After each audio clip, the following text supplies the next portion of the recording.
Bueno, ¿y tienen preguntas? ¿Trajeron preguntas?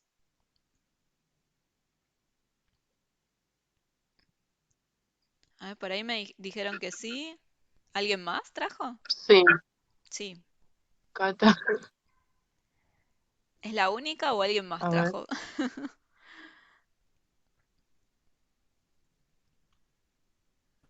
Yo también traje, profe. Lo que pasa es que si prendo la cámara se me tilda todo. No, está bien, no hace falta. Eso si quieren. Bueno, bueno, en principio ustedes dos trajeron. ¿Y de qué temas son las preguntas? El mío es más de muy bastante específica de sinapsis, Sí, del tema de la transducción, viste que va de química eléctrica, de eléctrica a química, sí. y haciendo como repasando un cuestionario, había como una pregunta que me dio como una duda, como que Ujú. no sabía bien, me quedé como no sabía bien qué contestar, cómo contestarla. Eh, Te la leo si querés y nada, veo Dale, pero dale. dice, ¿en qué consiste la transducción de la señal de química eléctrica en las sinapsis químicas? Sí. ¿No? Y a mí o sea, lo primero que se me vino es tipo como el, en la liberación de un neurotransmisor. O sea, yo pensé que iba por ahí, pero como dice, o sea, porque decía químicas, pensé Sí. tipo en la liberación del neurotransmisor, pero haciéndolo, tipo, estaba marcada otra pregunta y eso me dio duda, porque había muchas opciones y yo dije, bueno, la liberación de un neurotransmisor y la que estaba marcada era en la generación de potenciales sinápticos. Sí. Y para mí no está, o sea, esa es la correcta. Sí. Ah, Esa yo es la dije, no, correcta. no, estaba bien, claro, no, estaba mal yo. Claro, entonces no entendí, digamos, o sea, entendí, pero es como que no entiendo la explicación para que me cierre eso, digamos. Bueno, la explicación sería que cuando llegan los neurotransmisores a la neurona postsináptica, esos neurotransmisores van a hacer contacto con un receptor, van a abrir canales iónicos, ¿sí? Y bueno, van a entrar o salir iones, y ahí es donde se traduce de señal química, que eran los neurotransmisores que llegaron, a potenciales sinápticos que se producen, los sean PEPs o PIPs. O sea, se traduce en ese momento en donde pasas de una señal química, que son los neurotransmisores, a señal eléctrica, que es el potencial sináptico o local que se produjo. O sea, esa transducción sería generar esos potenciales locales, esos Sí, potenciales sinápticos, o sea, locales. sí, es lo mismo. Sí, Perfecto. Bien. En este caso, siempre que haya sinapsis químicas, digamos los neurotransmisores que estarían abriendo, por ejemplo, canales iónicos, sí. en el caso de los PEPs y los PIPs, eh, me perdí por dónde iba mi pregunta, pero siempre va a ser, digamos, canales para canales activos. Sí, O sea, sí, siempre que venga una señal, se va a abrir un canal activo a eso, un neurotransmisor. sí, se abre un canal activo porque los canales pasivos no son sensibles a señales. Claro, ok, ok. O sea Sí, que cualquier señal, digamos, que tenga que ver con canales pasivos, no tiene que ver con, digamos, una señal de otra neurona. No sé si es como muy rebuscada la pregunta. si llegan neurotransmisores que abren canales iónicos, van a ser activos. Ok, Sí, ok, los pasivos sí. van a estar abiertos ya desde antes y van a seguir así. Ok, ok, ok. ¿Sí? Bueno, era esa como, porque me quedaba, como no me quedaba bien claro si siempre iban a ser pasivos o había alguna otra, algo más que sucedía en este tipo de sinapsis, pero bueno, creo que Sí, iba por los ahí. que se abren son activos y recuerden que además son específicos, ¿sí? O sea, los receptores son específicos para un determinado neurotransmisor. Claro, Entonces no se va a abrir cualquier canal, sino el canal que sea sensible a ese neurotransmisor. ok, Y el otro ejemplo sería que en vez de canales iónicos sean proteína claro, señal, como pasa en el ejemplo de tiende aplisia. Sí, que ahí, bueno, claro, tiene otro serían efecto. metabotrópicos en Sí, este caso y también leí que podían hacer a través de una transmisión interna en la célula a otro canal, que se abran canales iónicos, aunque el neurotransmisor llegue digamos, a una proteína señal, en realidad un receptor metabotrópico. Sí, sí, es el ejemplo de Aplicia en sensibilización de largo plazo, ¿te referís? Claro, No. claro, sí, sí, sí. Sí, sí, no específicamente en Aplicia, pero sí, ahora que lo relaciono, sí, es verdad. O sea, ahí tenían de ejemplo, y lo digo porque no quiero que se mezclen los temas, porque Sí, un poco, se un empieza a poco poner me pasa. complejo si nos metemos en este tema. Pero ahí tienen un ejemplo puntual de cómo la serotonina actúa en receptores metabotrópicos. Y esto, bueno, desencadena una serie de cambios y ocurría que cuando se activaban las proteínquinas habrían estos canales de calcio de otro tipo. Em, pero bueno, esto igual pasaba si en la plicia teníamos también un estímulo táctil, un segundo estímulo que activara esa otra sinapsis. Sí, es medio complejo, por eso digo, no quiero Claro, sí, complicarlos con este tema. sí, tal cual, como que llega un punto que por ahí ya empiezo a conectar todo y me enredo un poco, pero sí, era eso específicamente, así que Te tenés que quedar con que, bueno, los neurotransmisores van a abrir, si son canales, van a ser activos y los pasivos no. Si los pasivos no, siguen igual, no se modifican porque aparezcan neurotransmisores. Entonces se van, digamos, mediante la unión a un receptor van a abrir canales activos. Y si no, el otro ejemplo sería que activen proteína señal. Sí, pero respecto a las canales es eso. Ya lo que pasa en Aplicia es como algo extra. Eh, sí, no se lo traten de no mezclarlo con este tema, con el tema 4. Bueno, ¿más preguntas? Sí, una más tipo de este tema. Sí, Eh, los neurotransmisores, siempre que son liberados, digamos, tipo de a la hendidura, tipo de la molécula, digamos, sí, se unen a receptores postsinápticos, sí, siempre. No, sí, no, siempre es postsináptico. sí. Siempre en la sinapsis química tenés una neurona presináptica que libera y una postsináptica que recibe. Sí, es Genial. unidireccional, siempre. La eléctrica era bidireccional y más Sí, inmediata y eso. sí. Bien, gracias. Bueno, ¿tienen más preguntas del tema 4 ya que estamos con el tema 4? Profe, yo con el tema 4 tengo muchas dudas, pero como que yo siento que no me terminé de comprender en sí el tema, por eso siento que no tengo dudas concretas, porque al no comprenderlo a nivel general me cuesta mucho tener una duda concreta. Eh, Eh, bueno, te recomiendo bueno, que veas la clase donde vimos el tema 4. sí, ¿Sí? La podés adelantar, volver para atrás, todo eso. Y si después de ver la clase ahí tenés dudas concretas, está el foro. ok, ¿Sí? Porque ahora ya estamos. sí, sí, obvio, Ya las entiendo, tendrías que tener las comprendo, dudas. sí, Pero todavía tienes queda el razón. espacio del foro si mañana tenés alguna duda. Ok, genial, listo. Bueno, Ana, puede ser que tenía preguntas también. Sí, estaba buscando, también tenía preguntas sobre el tema 4, pero bueno, voy a hacer una pregunta que la tengo desde toda la primera cursada que tuvimos. Que Sí, es, profe, después hago sobre el tema 4, pero con respecto a la sustancia gris sí. y a la sustancia blanca, eh, había algo que no me quedaba muy claro, porque yo siempre la relacioné con que la sustancia gris está por dentro de la médula. Sí, Y la sustancia blanca rodea a la sustancia gris. en la médula sí, En la médula sí. sí.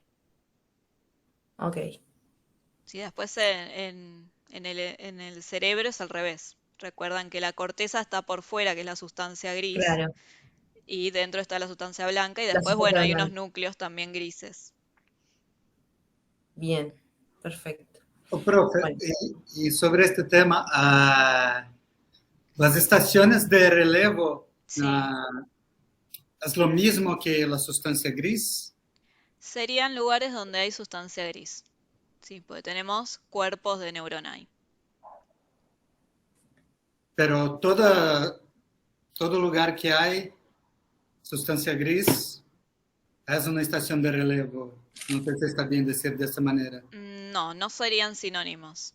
No serían Sí que hablamos de estaciones de relevo cuando hablamos de, bueno, de la médula, lo que estuvimos viendo del sistema somatosensitivo, ¿sí? En lo que es esta materia, este término estaría asociado a esa parte nada más.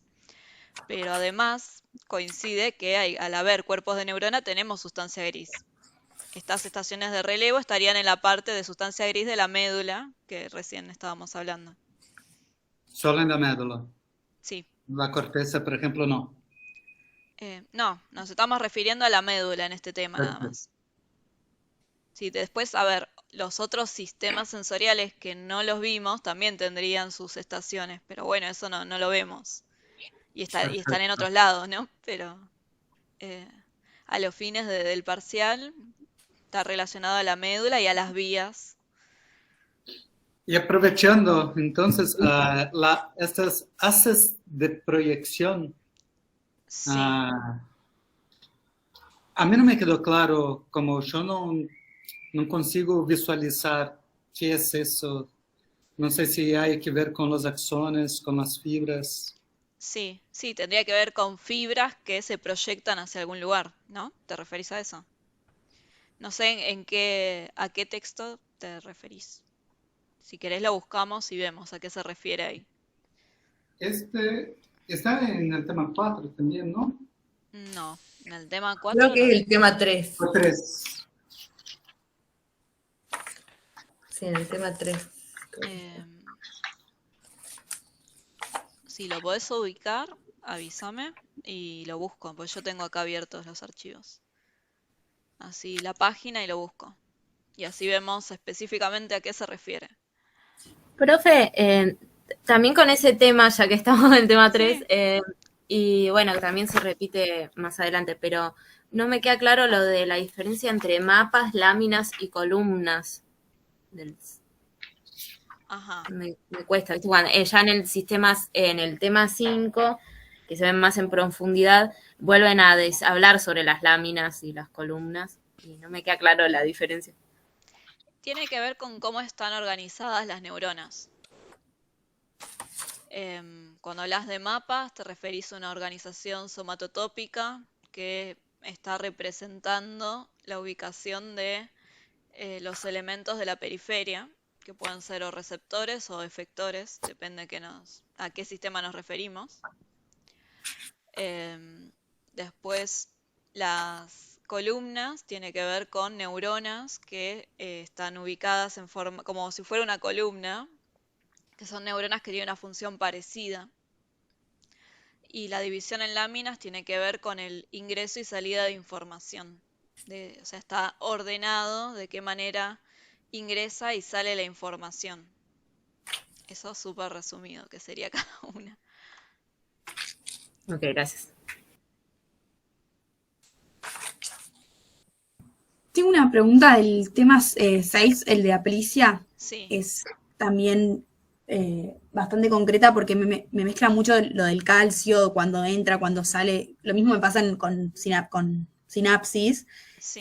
Pero con respecto al reflejo de las branquias, tipo en Aplicia, ¿qué es lo que determina o sea, cuando sale o entra el calcio en ese momento, digamos? Tipo, no sé si se me entendió la pregunta. No.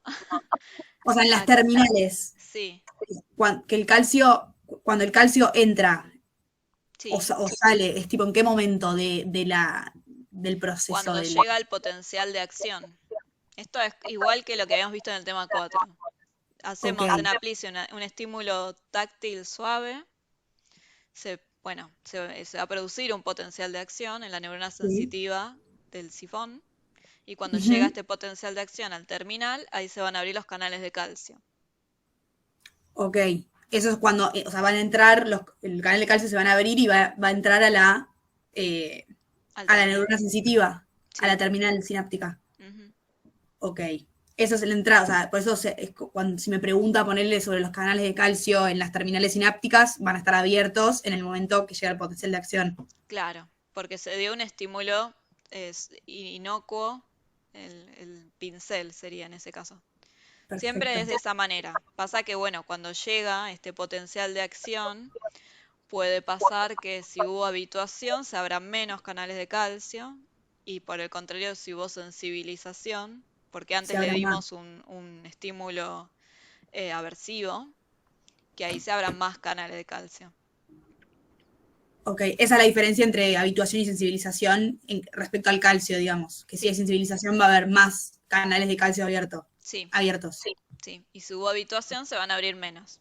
Y eso es lo que determina que en la habituación salen menos neurotransmisores y en la sensibilización salen más.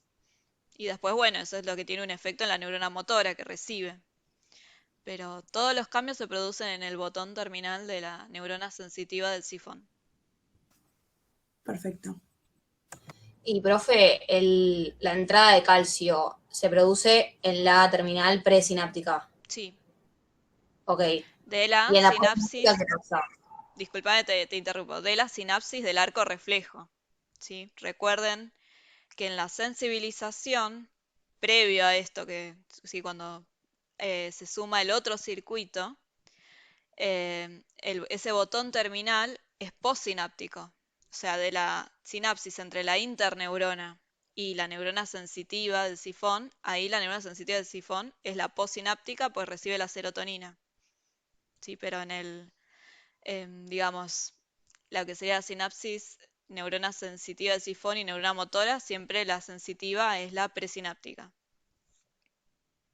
¿Sí? Y te interrumpí, no sé qué más dijiste.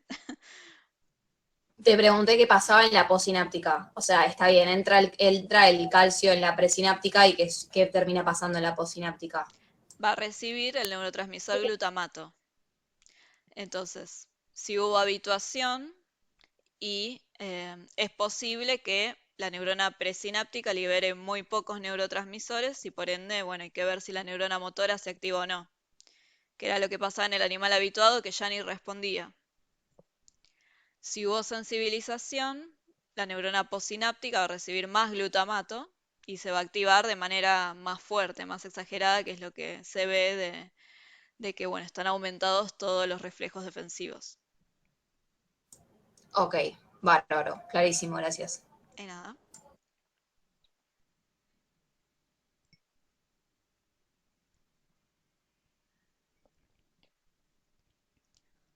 Bueno, ¿tienen más consultas? Pueden ser de otros temas.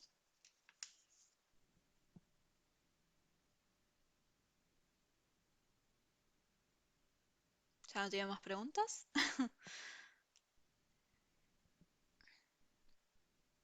No, de este tema va, y lo que estaba escuchando recién que comentabas de la neurona postsináptica en la sensibilización a largo plazo. Sensibilización hablé, no aclaré si era a largo plazo o no. Digo por el tema de la serotonina, que comentabas que, digamos, la neurona motora en este caso sería postsináptica porque está recibiendo serotonina, o entendí cualquier No, cosa. no, te confundiste. No, entendí. Eh, Por eso me quedé como recalculando. en la sensibilización se nos agrega un circuito más. Sí, esa parte te acordás, que se agrega Sí, sí, sí, la sí, interneurona. exacto, sí, sí, sí. Bueno, de la sinapsis entre la interneurona, que viene de la cola, era, ¿no? Y la neurona sensitiva del sifón, la interneurona es presináptica porque libera serotonina y la neurona sensitiva del sifón es postsináptica porque lo recibe. Y después tenemos la siguiente sinapsis, que era la de la neurona sensitiva del sifón con la neurona motora de la branquia. En esa sinapsis, la neurona sensitiva es la que libera el glutamato y es la presináptica, y la neurona motora recibe el glutamato y es postsináptica. Claro, o sea, Sí, sí, sí. En este caso estaría siendo, digamos, recibiendo la sinapsis de la interneurona y a su vez estaría siendo presináptica para la neurona motora. Claro, son dos Ah, sinapsis ahí va. distintas. En una es Claro. posináptica y en la otra es presináptica. Listo, ahí va, ahí va. Sí, cualquier cosa me dicen, si quieren les comparto pantalla y buscamos la imagen, pero díganme si quieren, si no, si ya quedó claro, escucho más preguntas. No, no, está perfecto. Va, yo al menos lo entendí. Me había quedado ahí como medio recalculando, pero está perfecto. Gracias. Y nada, Esta interneurona de la que sí, hablábamos, que es tipo facilitadora, ¿no? Se sí, le llama como la interneurona facilitadora, está solo en la sensibilización y sería como la que empieza la primera, la primera es como la presináptica de la sensibilización al principio, lo que dijiste sí, recién, ¿no? es la que va a generar esta sensibilización cuando presentemos un estímulo aversivo en la cola. Entonces esta Y interneurona va a ser la que avise al otro circuito que hay un peligro y que bueno, hay que y reaccionar de más. claro, por eso no está en la habituación, porque es inocuo, tipo, porque se da como que no, no aparece porque Mm, no hay un peligro real. claro, sí, sí, está, Ok. estaría ahí, pero no la mostramos porque no nos interesa, no participa en ese circuito de la habituación. Claro, nos ayuda a diferenciar sensibilización de habituación porque aparece solo, o sea, la vemos en la sensibilización a Sí, esta interneurona facilitadora. sí, Bien, sí, perfecto. facilita porque va a aumentar la eficacia de la otra sinapsis. Sí, por eso es facilitadora. Sí, hace que la A otra que, sinapsis, a que eh, la motora sí, retire la cola, o sea, se abre el sifón. sí, el, Perfecto. la branquia. La La branquia, eso. motora repliegue la branquia. Eso, Sí. perfecto.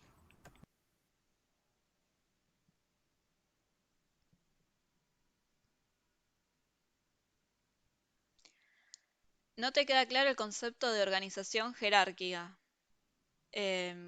En general, o sea, la idea es que tenemos en los sistemas, primero, procesamiento en serie, ¿sí? Porque la información se va procesando en varios pasos, pero además estos distintos pasos em, hacen procesamientos distintos. O sea, hay procesamientos que son más concretos y otros que son más abstractos y más complejos. Entonces la organización jerárquica tiene que ver con eso, que hay componentes en donde, eh, digamos, hacen un procesamiento más abstracto, más complejo y por eso decimos que están jerárquicamente más arriba. Sí, si no, decime específicamente en dónde es que no entendiste la organización jerárquica. Profe, ¿nos puede dar un ejemplo de abstracto? Porque eso también me generó a mí confusión. Pensé que era yo Sí, que también iba a ver la clase para ver cómo era que lo habíamos hablado, porque también cuando lo quiero pensar con un ejemplo para entenderlo, no se me viene un ejemplo a la cabeza con respecto a abstracto y con algo más concreto. sí. Bueno, creo que el ejemplo más fácil es hablar de la corteza, Ujú. donde habíamos visto que había corteza primaria, secundaria y terciaria. Sí. Corteza primaria, ¿sí? Supongamos el sistema somatosensitivo, que es el que más ven en el texto. Dijimos que, bueno, a nivel de corteza primaria nos iba a permitir tener estas sensaciones, ¿sí? Táctil, propioceptiva, nociceptiva y de la temperatura, ¿sí? Ujú. Entonces nos van a permitir tener esas sensaciones cuando, por ejemplo, estemos en contacto con un objeto. Ahora, eh, un nivel más arriba en la jerarquía estaría la corteza secundaria. Eh, ¿Qué nos va a permitir la corteza secundaria? Y, por ejemplo, reconocer el objeto, ¿sí?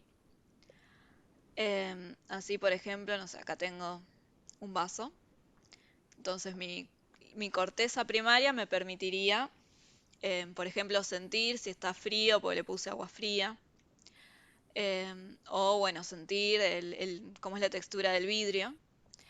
Ahora, en la corteza secundaria, se están riendo todos, ¿qué está pasando? Sí, de repente también Empezaron empecé. a reír que tienen Sí. cámara, no sé qué está pasando, pero me están distrayendo a mí también. Ahora voy a poner No, en perdón. contexto porque si no es una falta de respeto. Me Sí, compré un, creo que explícalo, porque parecemos unas locas. Claro, me sí, compré un sí. perfume nuevo y me lo estoy oliendo cada 2 por 3 porque Ah, Y yo le avisé por privado que disimule un poco más y se rió. Perdón. está bien, no hay problema, ¿no? Yo digo, bueno, pasó algo atrás mío, dije algo. No, Viene olvídate, no, justo no, para el no. ejemplo. No tiene nada que ver con nadie, perdón. Está bien. Entonces, retomo el ejemplo. Entonces, corteza primaria me permitiría tener ciertas sensaciones somatosensitivas.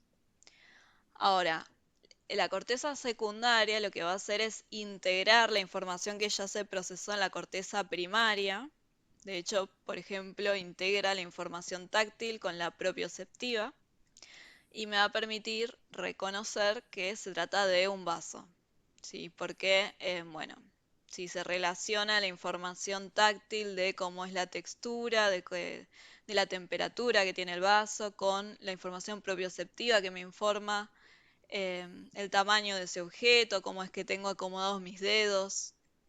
Entonces, toda esa información se integra y luego, gracias a ese esquema perceptivo que me permite generar la corteza secundaria, luego bueno, se va a relacionar con los sistemas de memoria para reconocer de qué se trata. Claro, es Entonces, como que van al revés. O sea, es como que yo lo pensaba antes como primario, como más complejo. claro, en el sistema, en los sistemas sensoriales sería al revés de esto que me decís. Claro, Sí, en la medida en la que vamos de primaria a secundaria y a terciaria, cada vez nos vamos a algo más complejo. exacto. Ahora en el sistema motor es al revés, es como lo estabas diciendo. Claro. Empezamos primero en una corteza terciaria que va a elaborar un plan de acción y luego se baja en la jerarquía para, eh, bueno, primero en la secundaria, coordinar qué secuencia de movimientos se va a hacer y luego corteza primaria va a activar los patrones para cada uno de los músculos. Bien. Muchas gracias, profe. De nada. Bueno, ¿tienen más preguntas? Sí, yo, otra vez. Justo en base a este tema, porque me acuerdo que había respondido una pregunta no me acuerdo si fue justo en los cuestionarios que estaban en el campus, que preguntaba por la organización jerárquica del sistema motor. Sí. Y recuerdo haber contestado que eran las cortezas en sí, primaria, secundaria, terciaria, y bueno, claramente no, era médula, Mm. creo que tronco y recién la corteza primaria. Y bueno, ahí como que medio que me sentí un poco perdida porque no sé si me estoy confundiendo, digamos, todo lo que planteaba Tamarov y Allegri en cuanto a sistemas, estas como 3 niveles, no sé, bueno, no sé bien qué pasó ahí, cuál sería la diferencia o por qué la organización jerárquica sería distinta en este caso. No sé cómo es la pregunta. Cuando ven sistema motor, se menciona que hay tres componentes jerárquicos que son la corteza, el tronco y la médula.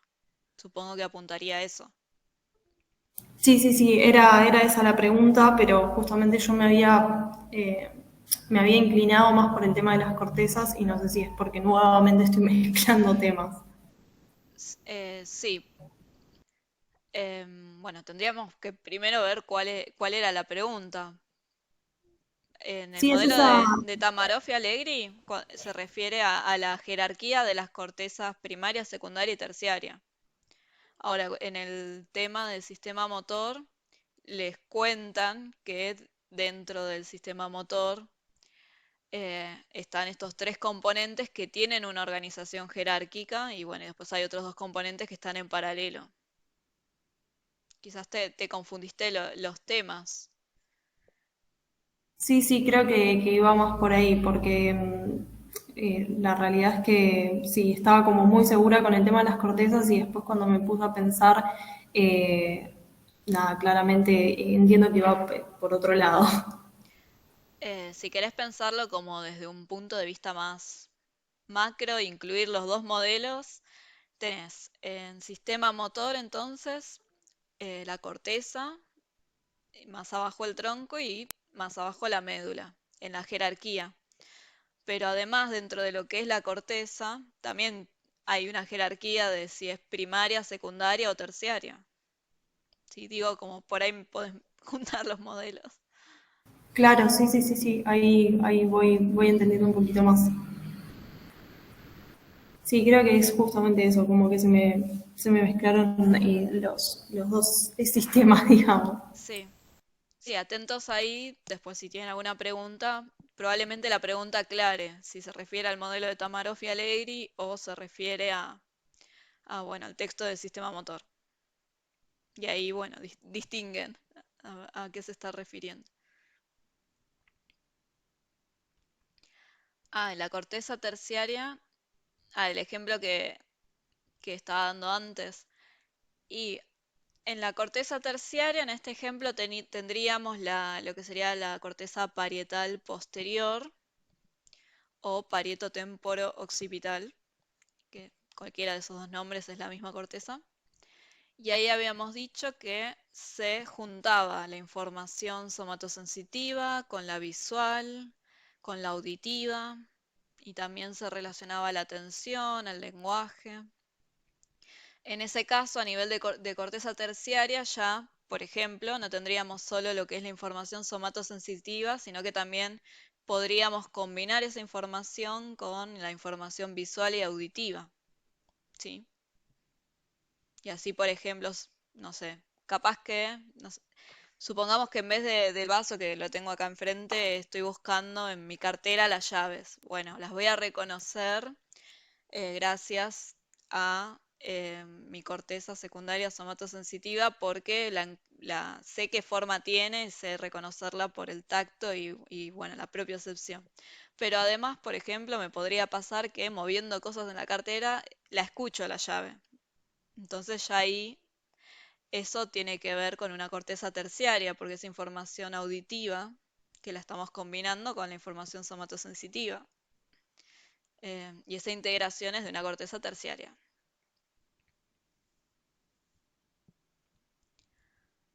Em,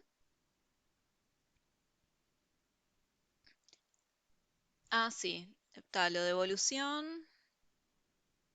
Les menciono, habíamos quedado sí que iban a ser solo preguntas, pero les menciono brevemente lo de evolución, em, que sería importante que sepan que lo había dicho la vez pasada. En evolución tienen que saber qué dice Lamarck y qué dice Darwin. Lamarck va a hablar de una teoría transformacional.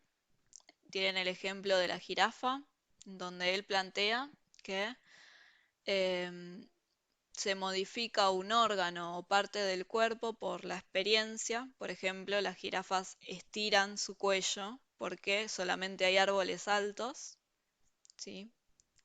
A ver, la presión del entorno va a hacer que se modifique ese órgano, ¿sí? Solamente hay árboles altos. Bueno, las jirafas que en un principio tenían cuello corto, lo estiran para poder comer y sobrevivir. Y Lamarck plantea que luego este fenotipo, ¿sí? Fenotipo con F, se hereda a la descendencia. Entonces, a partir de ese momento nacen jirafas de cuello largo. Esa sería la teoría de Lamarck. Y después tienen por otro lado la teoría de Darwin, que es distinta y plantea. Tenemos primero que en los rasgos genotípicos, perdón, ¿sí? De la genética, es heredable. O sea, hay información genética que se hereda a la descendencia. Sí, acá tenemos una diferencia. Lamarck decía que se heredaba el fenotipo y Darwin dice que no, que es el genotipo. Entonces, primero eso, ¿sí? Se heredan los genes. Después tenemos que, además, hay variabilidad entre los individuos de una especie, ¿sí? Em, pero que dado que se heredan los genes, los individuos que están emparentados entre sí son más parecidos entre ellos, ¿sí? Por ejemplo, padre e hijo van a ser más parecidos entre sí que con otro individuo que no son parientes. Y después tenemos la selección natural, que sería el último principio que plantea Darwin, que plantea que a partir de las presiones del entorno, ¿sí? En un determinado ambiente, en un determinado entorno, van a haber ciertos rasgos fenotípicos que son más adaptativos, que sirven más para sobrevivir. Y esto va a hacer que los individuos que tienen ese rasgo tengan más posibilidades de sobrevivir y dejar descendencia que los que no lo tienen.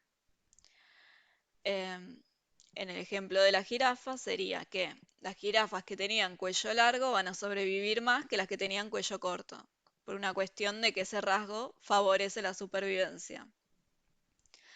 Entonces, en la siguiente generación de jirafas vamos a tener más de cuello largo, ¿sí? Porque pudieron sobrevivir y reproducirse, y menos de cuello corto. Y esto, bueno, a lo largo de muchas generaciones va a hacer que se vaya seleccionando el rasgo de tener el cuello largo y vayan desapareciendo las jirafas que tienen el cuello corto. Entonces tienen que saber esas dos teorías, qué diferencia hay entre una y otra. Y después al final les pueden llegar a preguntar quizás qué estudia la biología evolucionista y la del desarrollo, que tiene que ver con, digamos, el tiempo en donde estudia cada una de ellas.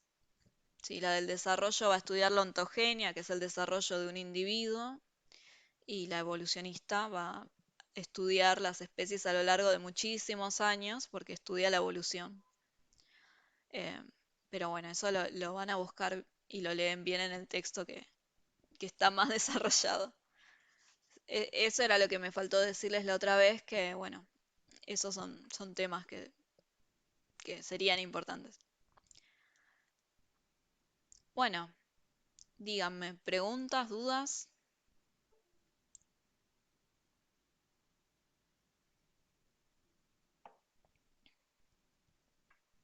Y nada. No sé, profe, es tan amplio. Bueno, aprovechen, y si no, yo mañana voy a mirar el foro, pero pregunten con tiempo, ¿sí? Traten de no dejar a último momento, pues en el horario en el que tienen parcial no voy a estar mirando el Profe, foro. pará, una pregunta, Sí. que, o sea, no es, es sobre el imparcial. Le dice que las respuestas que no se o sea, lo que no se responde o lo que está mal no cuenta. ¿Cómo es eso? ¿Es lo mismo no responder que responder mal? Sí, es lo mismo. O sea, no les descuentan puntos por responder mal. Así que respondan todo. Ok, ¿y hay que marcar la pregunta o no es necesario? No, Ok, no. Ustedes tienen que ponerle una respuesta sí. a cada pregunta. Para la promoción son 24, ¿no? Creo que sí. Para el 7 son 24. Y 18 para el 4, si no me equivoco. Si no cambio, ¿no? Ok, gracias. Ah, lo que había dicho al principio, que según Lamarck, lo que se hereda es el fenotipo y según Darwin es el genotipo. Sí, Darwin va a decir que dos individuos van a ser más parecidos porque, si supongamos un padre y un hijo, porque el hijo heredó los genes del padre. Sí, por eso luego va a desarrollar un fenotipo parecido.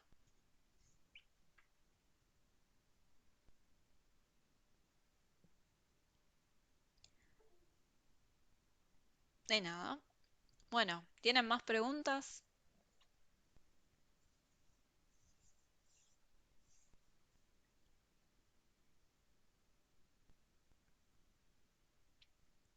Pero un poco, a ver si alguien escribe.